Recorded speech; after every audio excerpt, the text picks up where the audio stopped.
नमस्ते बच्चों, सुप्रभात। मैं मेवाड़ा मनोज, दीपदर्शन विद्या संकुल से हिंदी विषयाध्यापक। आज हम पढ़ेंगे हिंदी साहित्य कक्षा 6 वसंत भाग 2 पाठ 6 रक्त और हमारा शरीर। तो हमारे पाठ का नाम है रक्त और हमारा शरीर, अर्थात खून और हमारा शरीर। यह एक निबंध है जो यतीश अग्रवाल जी ने लिखा है और इस निबंध का पहला पार्ट हम पहले वाले वीडियो में पढ़ चुके हैं और अब हम इस वीडियो में आगे का शेष भाग हम पढ़ेंगे।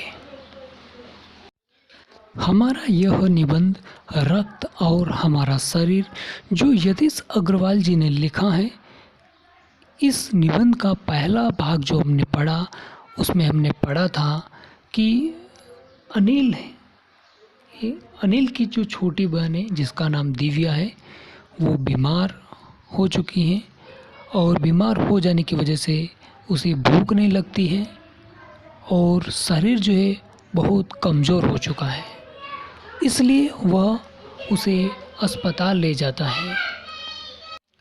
अस्पताल के अंदर उसका इलाज करवाने के लिए जाता है और वहाँ पर जो डॉक्टर हैं, चिकित्सक हैं, उसे खून की जांच के लिए कहता है और खून की जांच के लिए उसे दूसरे कमरे में जाने के लिए कहता है।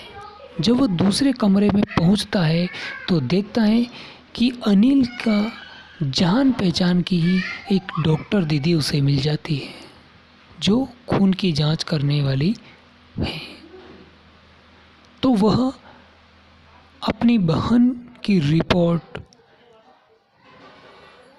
डॉक्टर दीदी को देता है और कहता है कि खून की जांच करने के लिए डॉक्टर ने कहा है।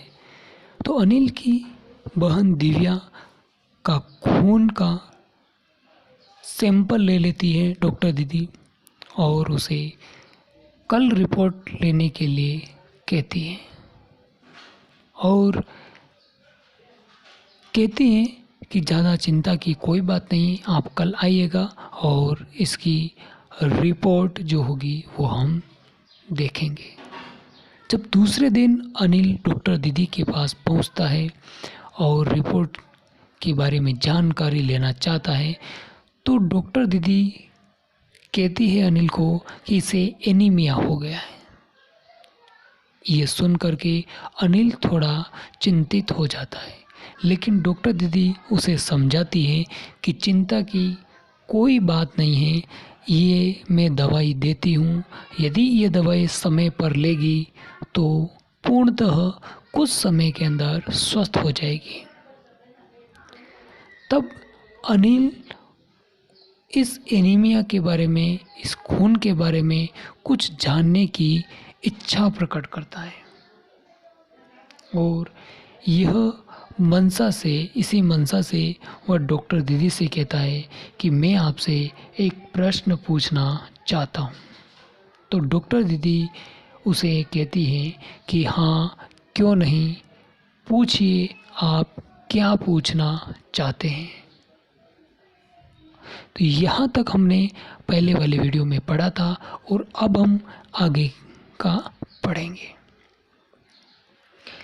यह जानने के लिए तुम्हें रक्त के बारे में जानना होगा। जब एनीमिया के बारे में अनिल डॉक्टर दीदी से पूछना चाहता है तो डॉक्टर दीदी उसे कहती है कि ये जानने के लिए आपको सबसे पहले रक्त के बारे में जानना अति आवश्यक है।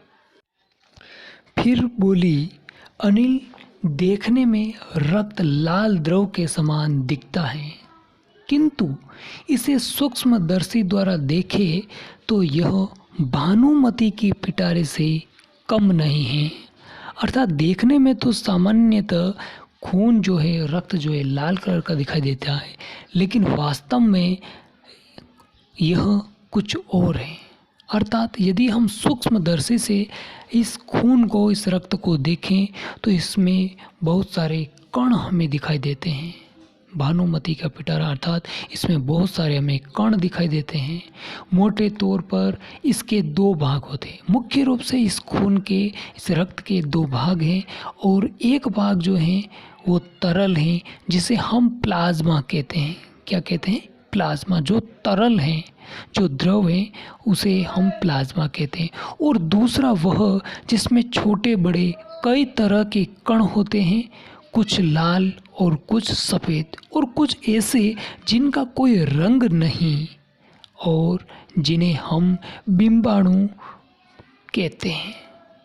अर्थात रक्त के दो भाग हैं, पहला द्रव जिसे प्लाज्मा कहते हैं और दूसरा वह जिसमें कण होते हैं, कुछ लाल होते हैं, कुछ सफ़ेद होते हैं और कुछ रंगहीन होते हैं, और इन कणों को हम बिंबाणु कहते हैं। क्या कहते हैं? बिंबाणु।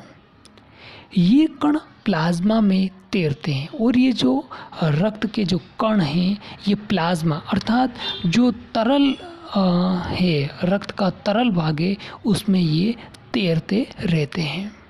इतना कहकर डॉक्टर दीदी ने सूक्ष्मदर्शी के नीचे एक स्लाइड लगाई, उसे फोकस किया और बोली, देखो अनिल, सूक्ष्मदर्शी द्वारा जो कण तुम्हें दिखाई दे रहे हैं, ये लाल रक्त कण हैं।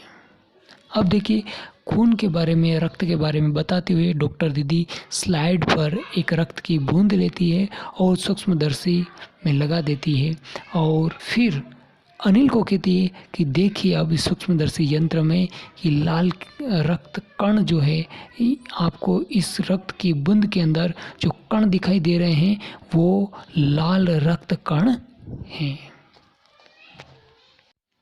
स्लाइड देख मानो आश्चर्य से उछल पड़ा अनिल। जब सूक्ष्मदर्शी यंत्र के अंदर डॉक्टर दीदी ने अनिल को कहा कि देखिए इस रक्त की बूंद के अंदर आपको छोटे छोटे जो कण दिखाई दे रहे हैं, उसे हम लाल रक्त कण कहते हैं। और जब अनिल उस स्लाइड को देखता है तो उसे बहुत बड़ा आश्चर्य होता है। रक्त की एक बूंद में इतने सारे कण, यानी कि रक्त के एक खून की एक छोटी सी बूंद है और उसमें इतने सारे कण कैसे संभव है, यह उसे बहुत ही आश्चर्य होता है। इसकी तो वह कल्पना भी नहीं कर सकता था। उसको इस बात की कल्पना भी नहीं थी कि एक छोटी सी रक्त की बूंद के अंदर इतने सारे कण हो सकते हैं। वह बोला, इन्हें देखकर तो ऐसा लग रहा है मानो बहुत सी छोटी छोटी बालूशाही रख दी गई हो। बालूशाही एक मिठाई है खाने की, और यहाँ पर ये बता रहा है कि रक्त की बूंद जो है उसके अंदर बहुत सारे कण दिखाई दे रहे हैं, लाल लाल कण, जिसे हम लाल रक्त कण कहते हैं। तो ये रक्त कण जो दिखाई दे रहे हैं उसे ऐसा लग रहा है जैसे बहुत सारी बालूशाही को यहाँ पर रख दिया गया हो, इस प्रकार से उसे दिखाई दे रहा है। हाँ, दीदी बोली।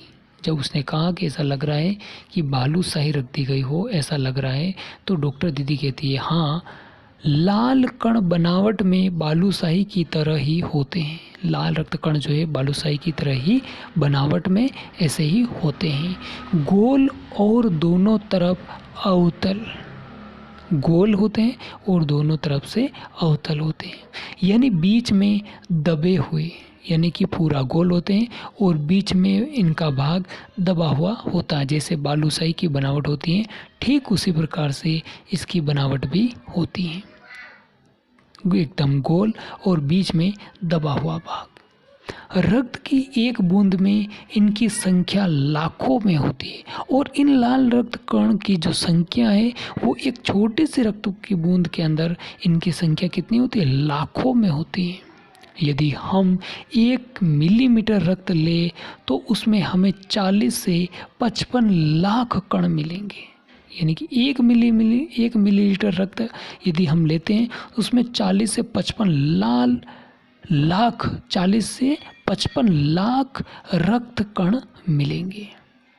इनके कारण ही हमें रक्त लाल रंग का नज़र आता है और इन्हीं लाल रक्त कण की वजह से हमारा जो खून है, जो हमारा रक्त है, उनका रंग जो है हमें लाल दिखाई देता है।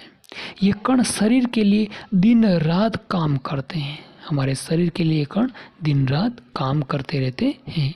सांस लेने पर साफ हवा से जो ऑक्सीजन तुम प्राप्त करते हो उसे शरीर के हर हिस्से में पहुंचाने का काम इन कणों का ही होता है। अर्थात हम जो श्वास लेते हैं, ऑक्सीजन लेते हैं, उस ऑक्सीजन को शरीर के हर भाग तक पहुंचाने का काम यही लाल रक्त कण करते हैं। अब हम इस निबंध का शेष भाग अगले वीडियो में पढ़ेंगे।